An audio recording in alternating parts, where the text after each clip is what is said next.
Good morning from Panhandle Outdoors, America's only daily outdoor TV show. Your source for fishing, hunting, and information for folks who enjoy the great outdoors. Now sit back, relax. It's Panhandle Outdoors. Good morning, folks. Welcome to Panhandle Outdoors. I'm Winston Chester. I'm glad to hear this morning. We've got a big show lined up with special guests here, but first, let's take a look at our weather, brought to us by Gulf Coast Air Conditioning, Drew Pollard, and hard-working crew taking care of our everyday comfort needs. How about one word, rainy? It can be rainy. You've seen the report. I know you've been observing it all last couple of days and over the weekend, and it's going to be a lot of rain coming in, and the river's going up. We'll talk about that in just a second. High today, 86, and low, 77. Now, water temperature at the end of the pier, brought to us by my Rancho Copy Company, Ariel Payne's company, looking at 86.3. So that's pretty steady right now. Let's take a look at our river readings. This is a big one, brought to us by the good folks at Panama City Coca-Cola. The Apalachicola Bluffstown right at 6 foot, and look at that, folks, it's going up, and it's going up fast too. And a ditto for the Choctawhatchee Careville is right at 6 foot. Both of them are reading at 6 foot. Both of them doing the same thing, going straight up almost. So there's going to be a lot of high water coming in fast. So be aware of what's going on all along the river systems.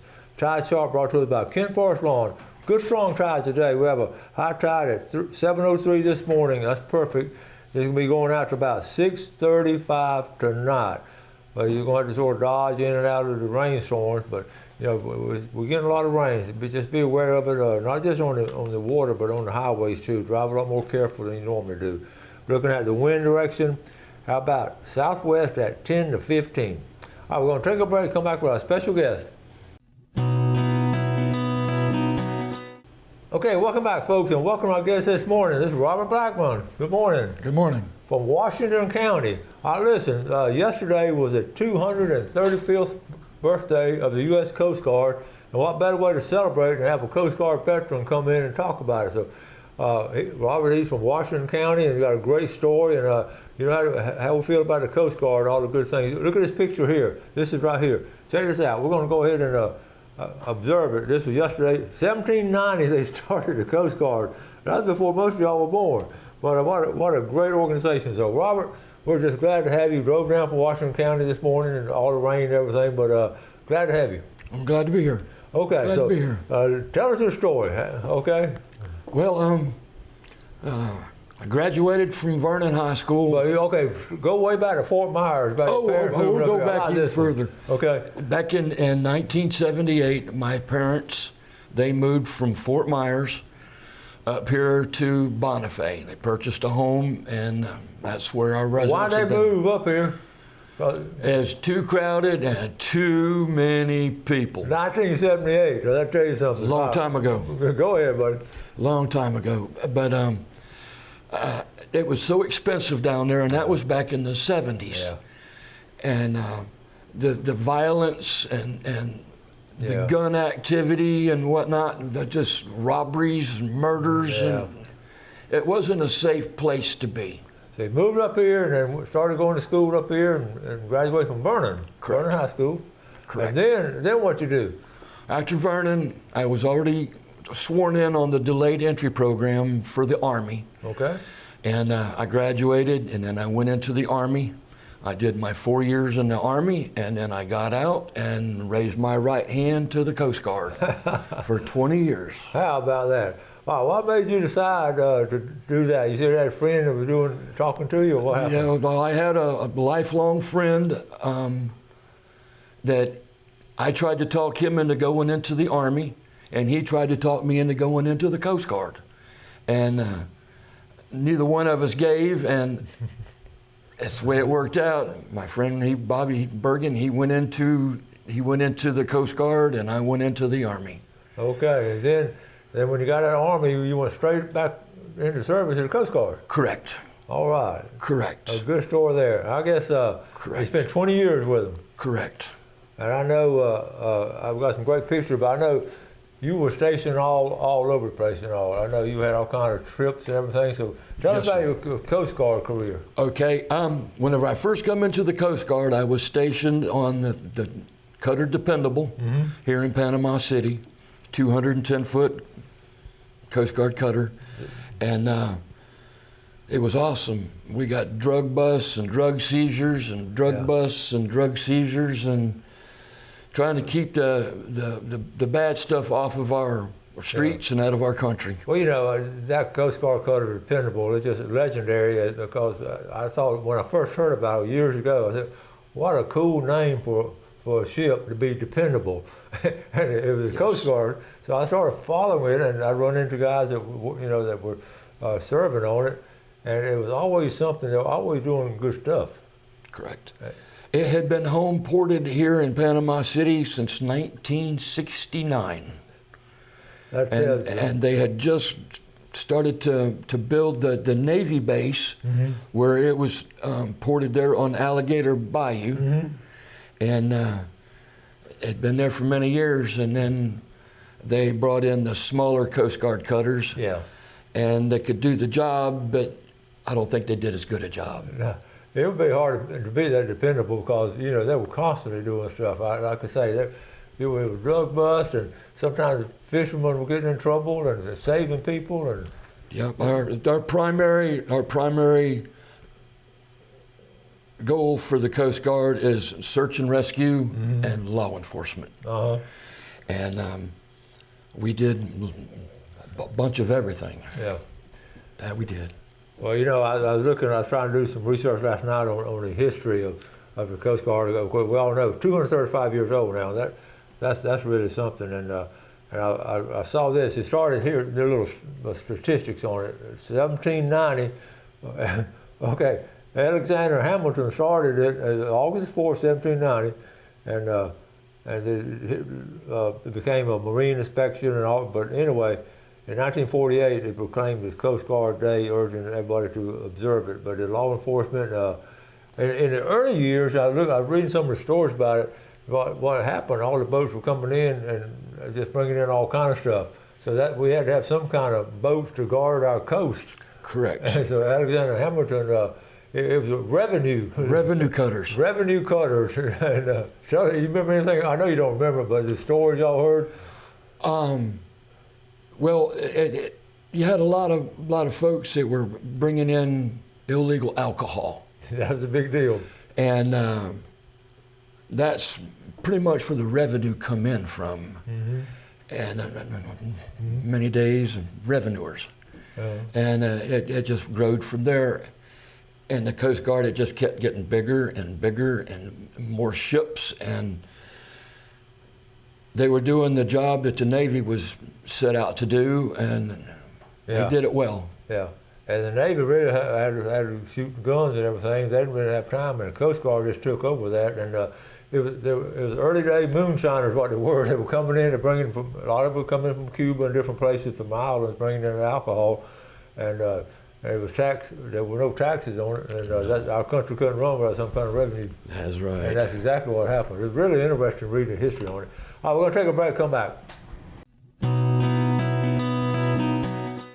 Okay, welcome back. Sitting here today with Robert Blackman drove down from Washington County. We're a Coast Guard veteran, and we're honoring the history, the beginning of the Coast Guard in 1790. He wasn't on those ships, but we're 235th history of the Coast Guard, and this being an outdoor show, you know how important our Coast Guard is to all of us. And I showed this picture a while ago, and you mentioned you were on this boat. Tell us about this right here.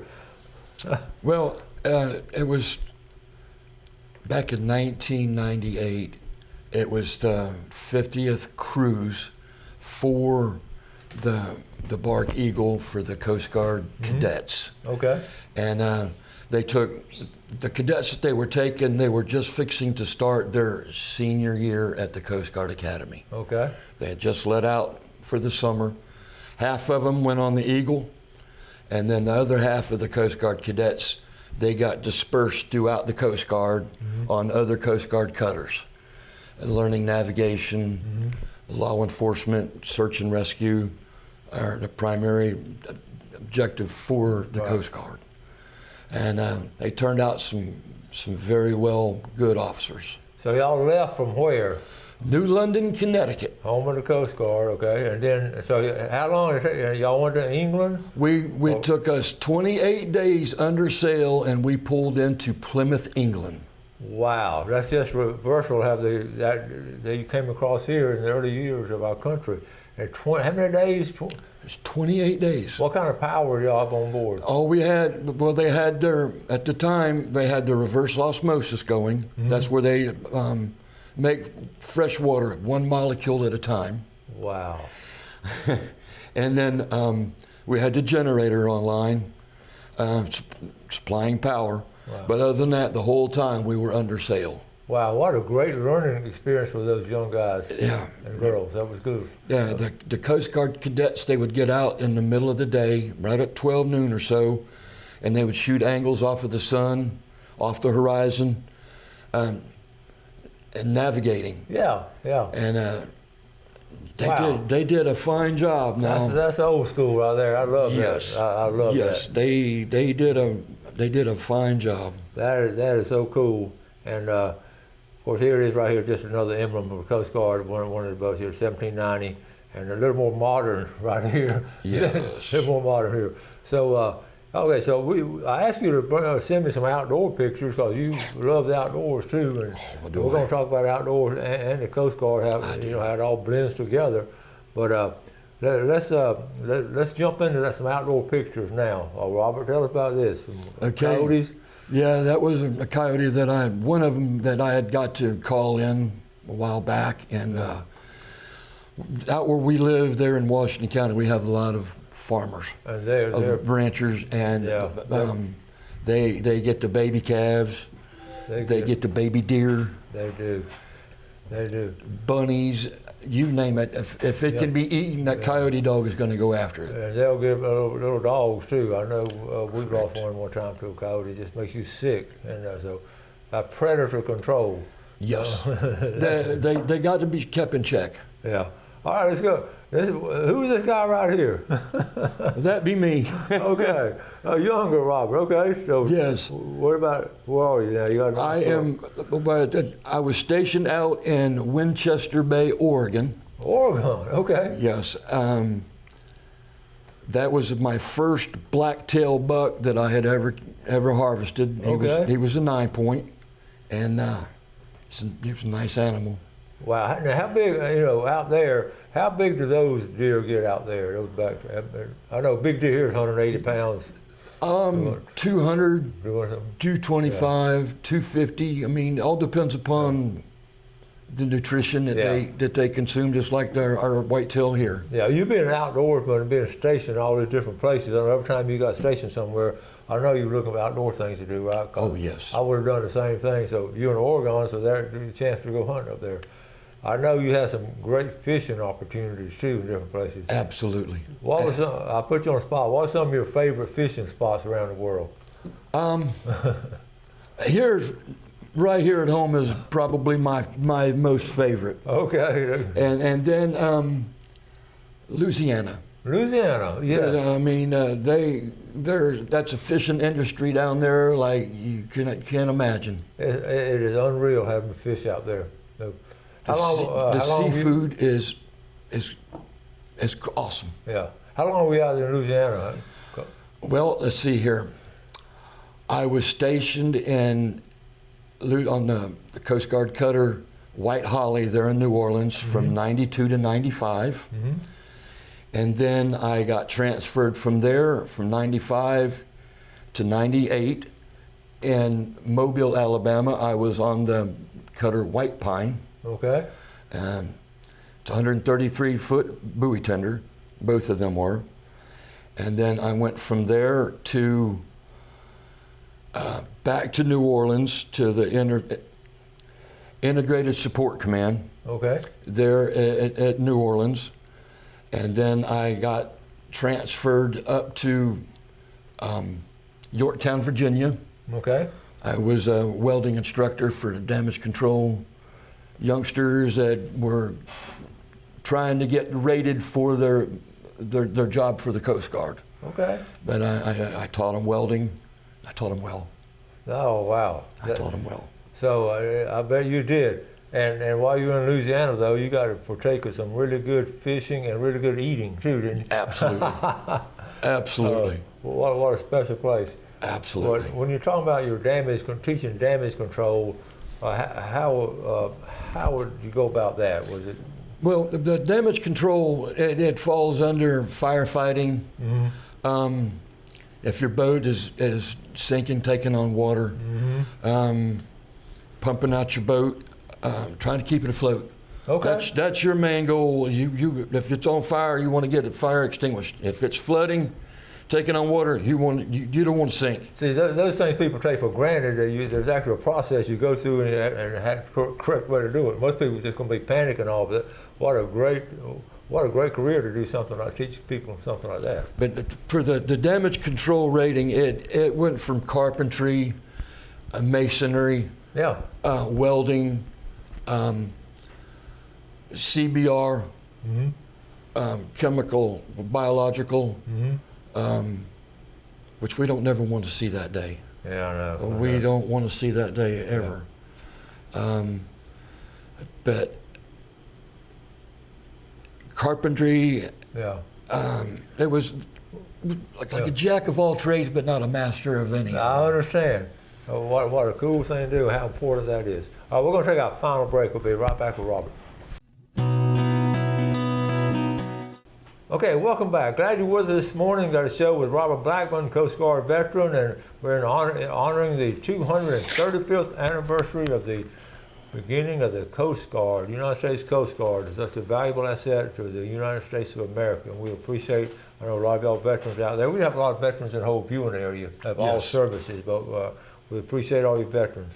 Okay, let's look at our fishing game times real quick. Brought to us by Blue Water Outriggers, 8:40 to 10:40 this morning and tonight, 9:07, 11:07. But be careful, it's gonna be raining out there. We got some more pictures. Let's make sure we cover all of our pictures right here. So let's that one on the left. Tell us about it. That's the Station Umpqua River Lighthouse. Wow. That's it overlooks the point where the Umpqua River flows out into the Pacific Ocean. Wow, that's cool. It's a navigable waterway, but only for like 12, 13 miles inland, and then it stops. Wow. Okay, what about this big brim you have right here? What do you got there? That was my first salmon. Wow. That's a nice one. That was a coho. I believe it was a coho salmon, yes. Did you eat it? I think I gave it away to my neighbor. You're a good neighbor. All right, what about here? Okay, that was, we were deployed there on the Cutter Dependable, and we had the HH-65, that's the Dolphin. Yeah. He was the top picture where he was making his approach, and then he was just fixing to land down on that flight deck. And then off to the side there, you see the rail. Mm-hmm. Okay, what we have is men down there and the tie-down crew. Uh-huh. Whenever the helo would sit down on deck, then the landing safety officer would tell him to jump on. You direct them which ones to hook up our tie-downs. Cool. All right, these are some of your seizures, right? What is this? Marijuana bells? Those are marijuana bells. Goodness gracious. I've seen many of them. Have you really? A bunch of them, huh? Many. Oh, man. Wow. You said this is one of your favorite places, Fort Jefferson. Now, yes. Tell us about this. Well, it's down there in the Keys. Mm-hmm. That's where they had housed Dr. Mudd. Yeah. He had taken the bullet out of the individual who shot President Lincoln. Right. I remember that great story. So that was a cool place, huh? Yes. Okay. And it's kept up very good also by the what's the word I'm looking for? Well, it's just in great shape here. Well, it's where they get the tours. It's right there like with St. Andrews. Yeah. It's a state park, and it gets a lot of visitors every year. I've heard a lot of good things about it. Okay, real quick, the picture of the Dependable. Yes. That was a very dependable boat, excuse the pun. I ask you to say, what are some things you enjoy doing now? And you send me this picture. You cut all this firewood? All of it. No way. All of it. You're a man after my own heart. I love All that. of it. You got a big old fireplace, a stove, wood burning, or? I did at that time. Now I just use it for my barbecue grill. Okay. I kind of decommissioned my wood burning stove. Oh, okay. Okay. We got one more. Got two more pictures. How about this one? Okay, that's one of my great friend that I grew up with. He had also was in the Coast Guard. Okay, that's a nice mess of fish right there, buddy. Yeah, that was back in June of this year. We went off the Captain Anderson boat. Oh, cool. And he put us on some good ones. All right. And this buck, what about it? Well, he adopted me whenever he was a day old. No way. I was a day old. Okay. I had Prancer for a little over 5 years before he decided to go off and venture on his own. Okay, good deal, good deal. Well, we got a couple minute or two left. I know, looking back, we wanted to come on, like I say, real people. We're talking about on Panhandle Outdoors. We bring real people on the show as our guests, and here's a Coast Guard veteran who given 24 years of his life to service for our country, and we're just honored to have you. And with it being the birthday week, yesterday was actual signing day of the Coast Guard. So you've had some great adventures, I know.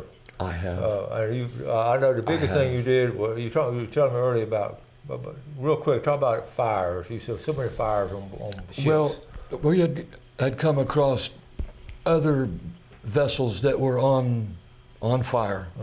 They sent out their maydays, and then a lot of them were down south in the Yucatan Peninsula, way down south. And you don't get a whole lot of help response down there, you know. And then for the Coast Guard, what we did, we get the call, come over the radio. If we got a position, we was able to go to it, and take our fire party and drop our small boat over the side, go on the other vessel, set up our P250 pump, and Robert, I tell you what, this is great. You're going to come back on the show. We're going to run out of time, but this is not a TV show. This is real life that you participated in. Absolutely. You know, and this I'm so glad you ought to come back on and finish these stories because we've run out of time. I'd love to. Okay, thank you, buddy. I'd love to. Great to have you on. Thank you. Okay, folks, we appreciate you watching the show. Do something good for someone else today. Have a great day. Enjoy the outdoors. Take care of it, and God bless.